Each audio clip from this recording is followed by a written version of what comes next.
tarlanın sahibiyim. Siirt'in en eski çiftçilerdenim. Hayırlısıyla ekine başladık. Elhamdülillah Allah'a çok şükür iyidir. Biraz aşırı yağıştan dolayı biraz verimi düşürdü. Aşırı yağış olmasaydı daha iyi olurdu. Ama yine Allah'a çok şükür iyidir. Yaklaşık 40 dönüme yakındır. Yaklaşık küçüklüğümden beri bu işi yapıyorum. Ben 55 yaşındayım. Yani hemen 10 yaşından beri, yani 40 yaşından beri ben ekin aşırı yağışı sevmiyor. Aşırı yağış olduğu zaman ekin çürür. Normal yağışta ekin çok güzel verim veriyor. Aşırı yağış olmasaydı dönüme 400-500 kilo alırdı. Geçen sene dönümü 400-500 kilo aldık.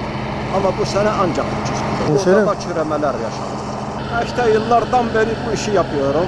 Bu benim ekmek kapımdır. Traktörüm de var. Allah'a binlerce şükür geçinip gidiyoruz yani.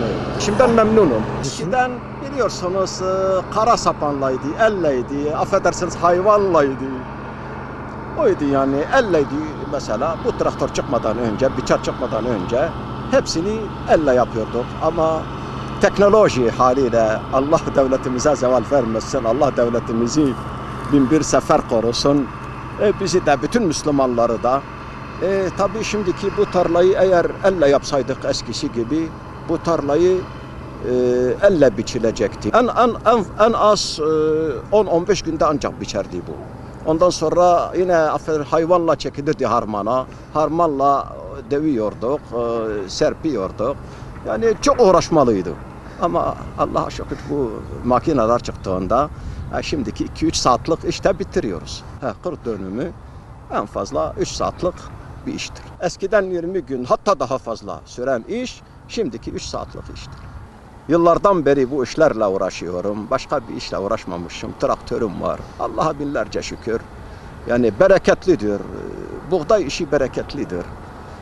Başka işe benzemez. Yani eğer bakıyoruz ki gerçekten bazen kazançlı değil ama Allah'ın bereketiyle güzel bir şekilde yine kazançlı çıkıyor bereketiyle. Şimdi masraf bayağı yükselmiş. Şimdi geçen sene gübreyi tonu 3 milyardan, 1,5 milyardan aldık. Bu sene 3 milyardan aldık.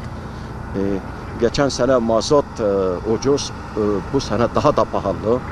Şimdi onun için buğday geçen sene 1 TL aldık. Bu sene 1350, 1400, yani bir şey fark etmemiş.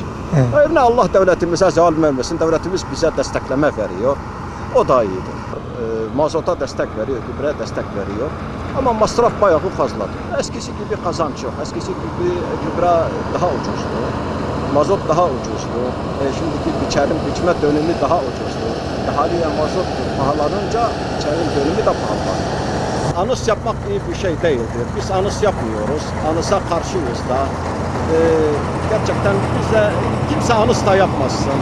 Hayvanlar var, böcekler var. Günahtırlar. Anıs yapmasalar daha iyi.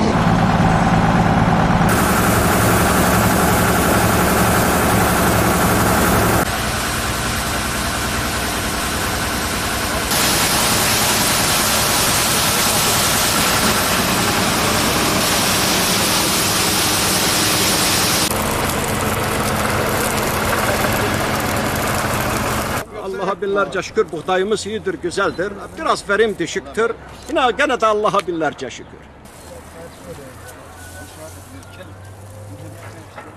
Yozgatlıyım. Ben 56 yaşındayım abi. Biz çiftçiyik yani. Döver biçerciyik. Biz Siirt'e geldik. Burada ekim biçiyor. Buranın halkından memnunuk yani. 4 senedir de geliyor devamlı biz buraya. Ya buralarda devamlı çalışıyor abi. Ekmek davası işte.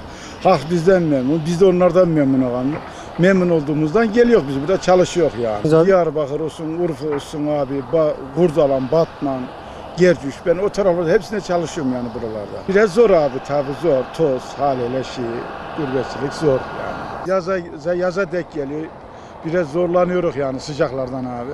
Öyle geliyor, ekmek davası geliyor, çalışıyor, geri memleketimize dönüyoruz yani abi.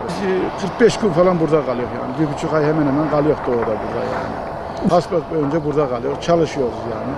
Halkından memnunuz abi biz buranın. Onlar da bizden memnun, devamlı bizi çağırıyorlar. Biz burada hasada devam ediyor yani.